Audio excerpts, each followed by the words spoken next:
So what we said was, all right, listen, radio station, you got to take this song off the air, man. You have to take this song off the air. Because this song is creating subconscious thoughts that will ultimately have an impact on teenage pregnancy, rape, poverty, single-parent household, and so forth and so on. Just the other day, 2 days ago, young girl, 14 years old, come to me and say that she was being raped by her brother. I mean, you'll be surprised of how many young girls are being raped. You'll be surprised how many young girls by their own brother or their fathers or their uncles. There's always somebody that you know. So my thing is that the music that we listen to has an impact on not only necessarily how we feel about ourselves, but also how the world views us. Hence, go back to this letter that was sent to all black males. Not only are we racially profiled, but at the same time, we can't forget that sometimes we put ourselves in that situation by the mistakes that we make and the decisions that we make. And even though the media highlights us a lot more than anybody else, we still are making that mistake. So, I guess my question to you is, how can we begin to, and I know it's tough because when you're young, you got the lyrics? God. Can y'all excuse your ears for 1 second? I'm reading this. Are you reading it? It's crazy, right? Some of it. Now, have y'all heard the song? No. You haven't heard the song yet? Okay, good. Okay. I'm just read the lyrics. I don't know if you want to bleep this out, but he said, we ain't got to do nothing, just let me put the head in. Ain't gonna move for nothing though, I'm dead serious. How about 2 or 3 pumps and that's it? If I don't make you feel good at first, then I quit. Why you tripping? Move your hand out the way. Move your hand out the way real quick. Why you always laughing and bullishing? If you love me, you'll let me do it. I'm just saying. Take them off and pull them to the side. Stop playing. Tell the truth. I make you feel good every time. It ain't my fault, girl. You so damn fine. Let me put it in, though, for the 100th time. I ain't going to keep on begging. I'm asking you for the last time. And I don't even got to do nothing. You can just leave it. You can just leave, though. I know you're going to let me in there. So that's his verse. When you hear that, without no beat, no song, no nothing, I'm going to just say one more lyric. I want you to respond to this real fast. How about 2 or 3 pumps and that's it? Or about this. You trip and move your hand out the way real quick. If you love me, you let me do it. I'm just saying. When you hear that, you have a sister? Mm-hmm. When you hear that, if a dude was spitting that game to your sister, and you just like happen to pick up the phone and hear it, how would that make you feel? Violent. Violent? You can ready. What about you? You be ready? Yeah, nobody gonna talk to my sister. That's my little sister. Right. Mm-hmm. That's your little sister. Yeah, that's family. You know, I'm talking to my little sister like that. Right, right. My sister's over there. If y'all heard, if a dude said that to y'all, if any dude said to any girl though, like that's just like, I don't even know what to call it though. It's just, first of all, it's kind of whack. it's disrespectful. Like, yeah, like, disrespectful. Like, you supposed to talk to girls the way you talk to your mother though. You can't even, if you would say that to your mother, then I guess it's okay, but I wouldn't say it to my mother, so. That would be quite disturbing if you said that to your mother. Yeah, it's complex. Right. Yeah, that's a good one. So, sister, tell me about that. When you hear that, because I mean, that's very extreme, but there's other songs that are like that as well. When you guys hear that, what do y'all, you know? If he said move your hand out the way, like, that means that she doesn't want it in the first place. So why are you asking her to move her hand out of the way? That doesn't make sense. Like, you're forcing that upon her. Like, there's not enough peer pressure in the world. Like, if she didn't want it, somebody else probably will. As bad as these girls are these days.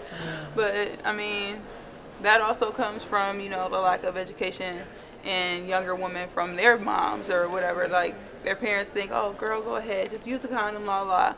Like, they don't have those positive women and role models in their lives, just as well as a lot of young men don't have those positive male role models in their lives. And I just think, like, if we had more, you know, educators who were positive and were maybe black, you know, whatever, then we would have more movements, as you know, you were just talking about. We would have more people motivated to make movements and do all of that. But when y'all hear this type of stuff on the radio, does it get you angry at all? Do you get angry or do you be like, oh, that John is, oh man, that's my, you know what I mean? Like how does it make you feel? But like you said, like when you listen to a song, sometimes you're just listening to the beat. You're not really listening to the words. When you look it up, you're like, this is what I'm singing? This is what I'm talking about? So I guess you should listen, like, look at the words before you walk around singing something, because you don't know what you could be singing, what it really means. And reading that, like, to me, that's disrespectful. And the fact that Plies made a song like that, I mean, that's how Plies is. That's not acceptable, but the fact that he made a song like that means he doesn't care. Like, he knows what he's saying. Like, you know? I had Pandora on the other day, right? And like literally maybe 30 songs came on. And I probably knew every song that came on.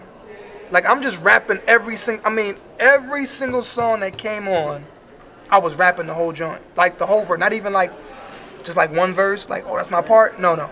The whole song. I was rapping the whole song, man. Chorus and everything. And I'm thinking to myself, that's the power of repetition.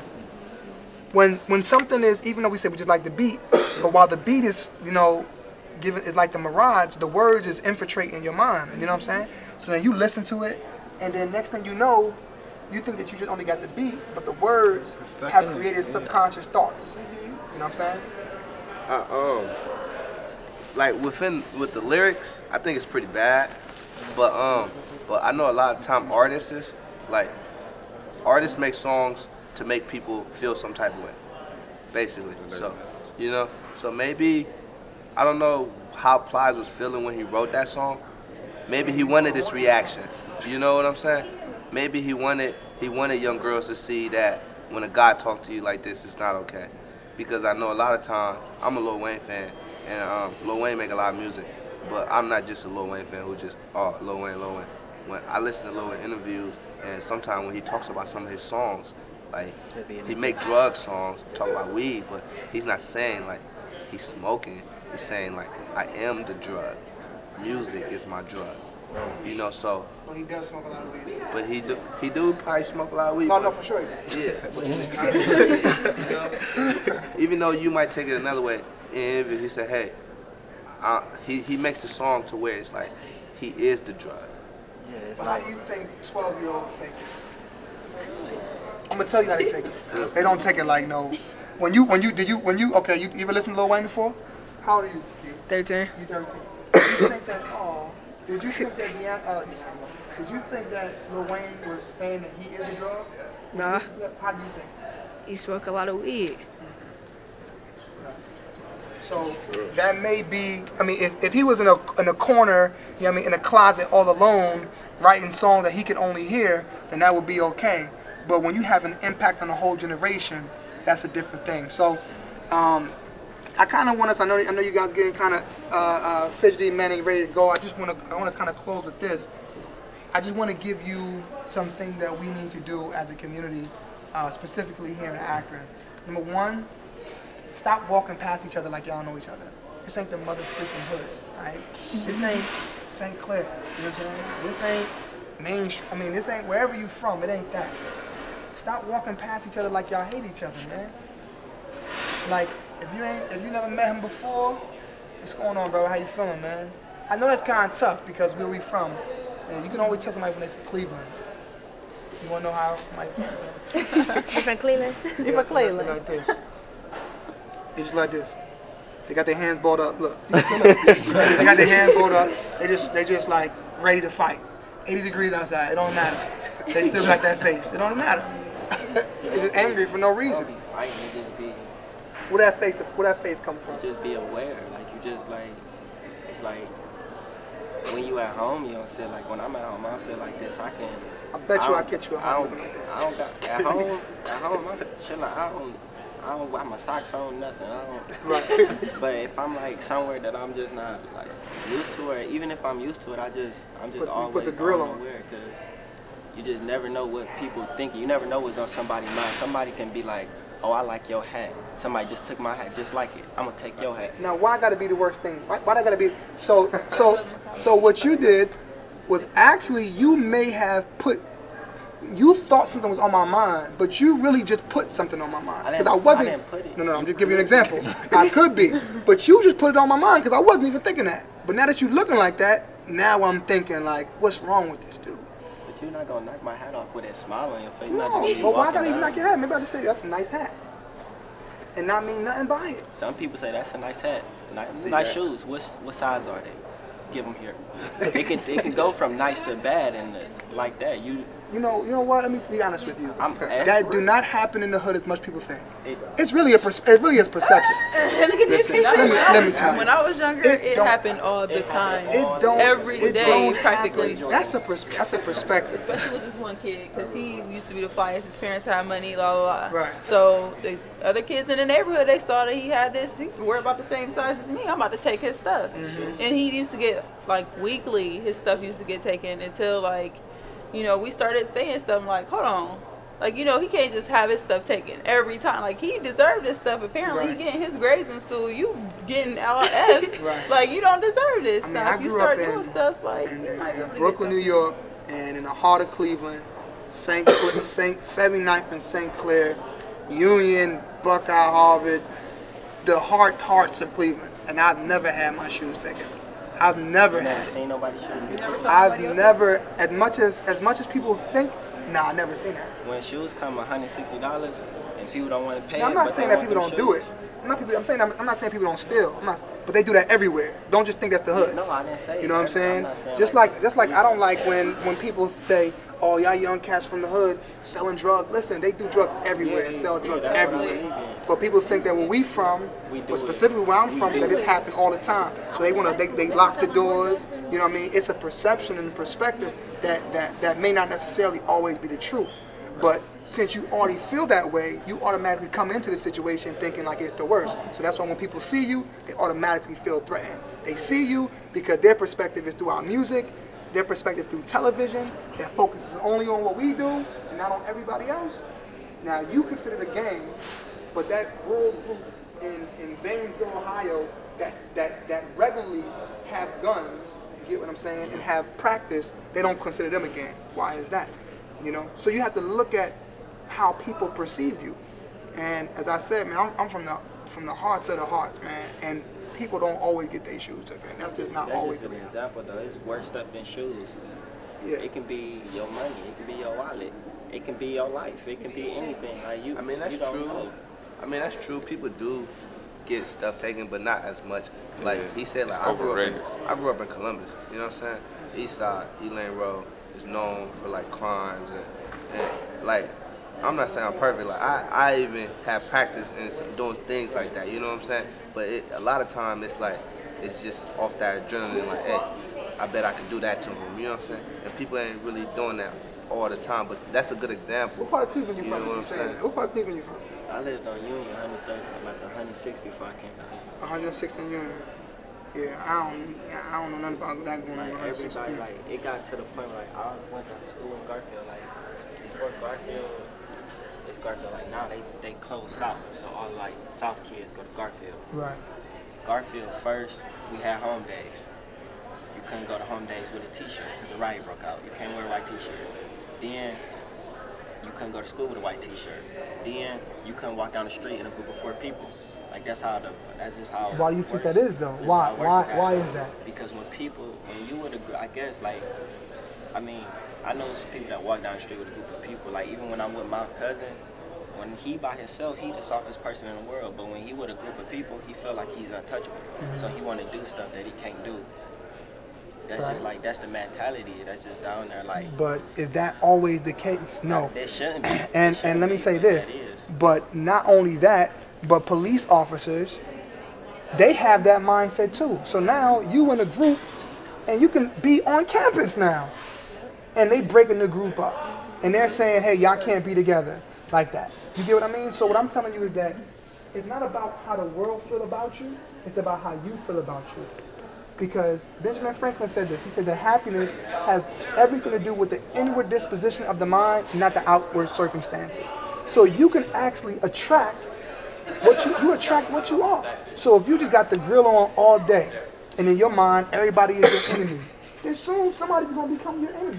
Because you're attracting that, man. Now I ain't saying walking around like you know what I mean, happy-go-lucky. They call me Smiley. But what I am saying is that be mindful of your image and know that language, 85% of language is body language.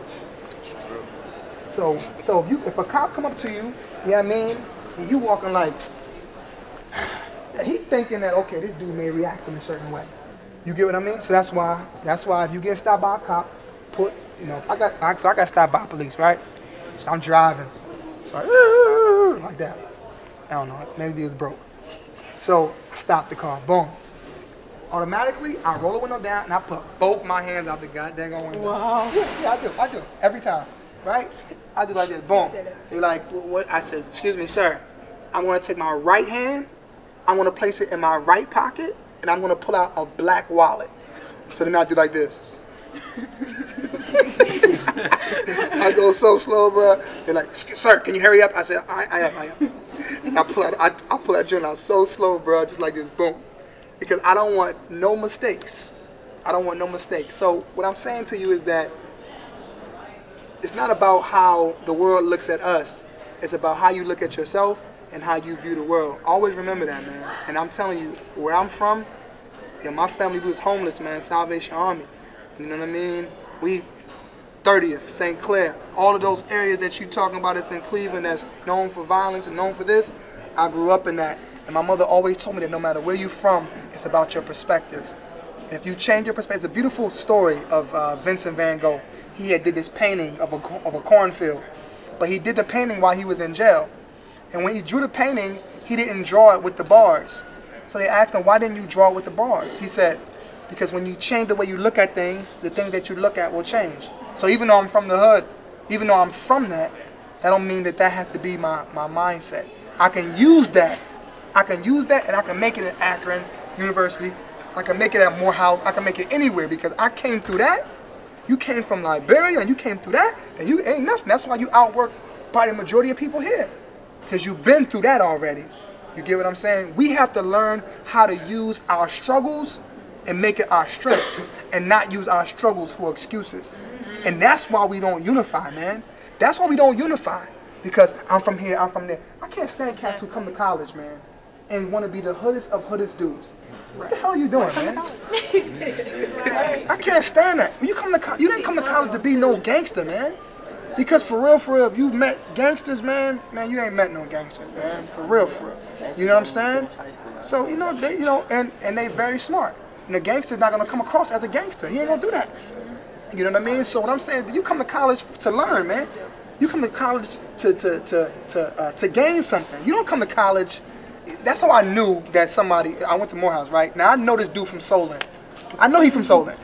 Solon is a suburb in Cleveland, like an extreme suburb in Cleveland. Like the biggest houses. I mean, it's huge, man. You know. You're on Solon, right? Now, he come down to Morehouse. He wearing black hoodies, Timbs, sagging. I'm like, they're like, Basheer from Cleveland? I said, no, he's not from Cleveland. He's from Solon. That's where he's from. But he's acting like he's from the roughest part. Because if you're from the roughest part, you don't want to act like you're from the roughest part. Because if you was from the ghetto, nobody would brag about being from the ghetto if you was from the ghetto. Right. Because there's nothing cool about being hungry. Exactly. Ain't nothing cool about the eviction notices. Ain't nothing cool about your shoes talking. You understand? Ain't nothing cool about ramen noodles every day, chicken flavor, shrimp flavor, vegetable flavor. Ain't nothing cool about that. But if you bragging about it and like, I'm from this, I'm from that, then it shows that you must not really be from that, because you're trying to put out an image that you never really went through. Because those who went through it don't have to talk about it. Those who talk about it, they probably didn't do it. In one of my poems I said, if you're talking it, you probably ain't walking it. Because if you're walking it, you probably ain't talking it. If you are doing this and doing that, you ain't talking about it because you don't want everybody to know your business. You know what I'm saying? If you're talking it, you're probably not doing it. So my point to you guys, man, is that stop worrying about how the world view you and start viewing the world. Start living the type of life that the world has to respect you. Because I don't care if the teacher think you stupid. Do you think you're stupid? Do you think that you lazy? No, I know I ain't that. Because if you can make it from that, if you can make it up out of that, if you can make it from how you made it from Akron and Columbus and Cleveland and Pittsburgh, if you can make it from there, then you can make it anywhere, bruh. Little sister, you can make it anywhere. But you have to believe it and stop taking the hood with you. I think that's the movement right there, honestly. I think that right there just brought a whole nother perspective to this conversation, because that's what we're going through right now, and that's what's hurting us. Because it's a simple fact that people who hasn't experienced those type of things, they want to experience it, and they come to college to where this is a learning environment. Nobody's not even on that, even if you have experienced it. So it's like. Plus, nobody knows you, so you're able to reinvent yourself. Right. So nobody know you. I think that's the movement that we all need to kind of stand together and stay away from those people who are making that noise. Hey, let me tell you something, brother. They'll get you killed. That's my word. Closed casket. I'm telling you, man. They'll get you killed.